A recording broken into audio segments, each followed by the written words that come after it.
Muito bem, caros candidatos e candidatas. Agora eu vou mostrar para vocês aqui uma questão envolvendo um assunto chamado vozes verbais. Então, para você que vai prestar o concurso do INSS, que vai ser feito pela Fundação Carlos Chagas, pelo menos é o que a gente tem notícia até agora, você sabe que está na iminência de sair o edital. E quando sai o edital da Fundação Carlos Chagas, a gente já espera, em tese de língua portuguesa, vozes verbais. Então, eu convido você a me acompanhar numa questão sobre isso. Vem aqui comigo, olha lá. Questão de vozes verbais para o concurso do INSS. Veja uma frase: é impossível que nossos homens políticos não conservarão um resto de idealismo. O examinador pede assim: a forma verbal resultante da transposição da frase acima para a voz passiva é... Aí dá as alternativas. Então, eu vou dar uma dica para vocês aqui. Se ele está pedindo para transformar em voz passiva, é porque nós estamos na voz ativa. A voz ativa, você procura o verbo. Então, você pega essa frase toda aqui e você vai encontrar o verbo conservar. Olha a dica.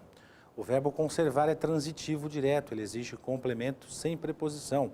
E o objeto direto desse verbo está aqui, ó. É um resto de idealismo. Quando você tem na voz ativa um único verbo e é para transformar em voz passiva, se eu tenho um verbo na voz ativa, quando eu transformo na voz passiva, obrigatoriamente eu terei dois verbos. Você viu que aumenta um verbo? Só com essa dica você observa aqui o seguinte, ó.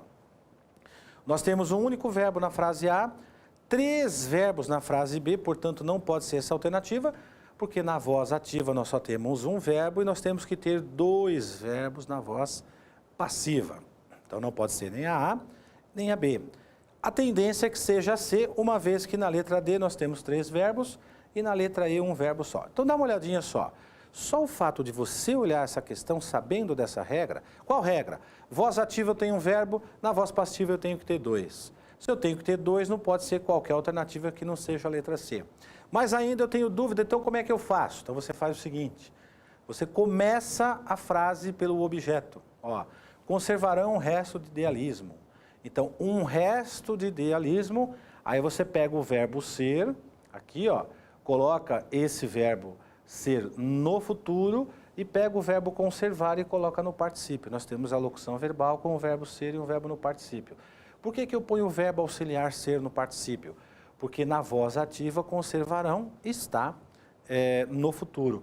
Então eu pego esse verbo conservado no particípio, ponho o verbo ser no futuro, porque o verbo na voz ativa está no futuro, ok? Então, ó, um resto de idealismo não será conservado, perfeito?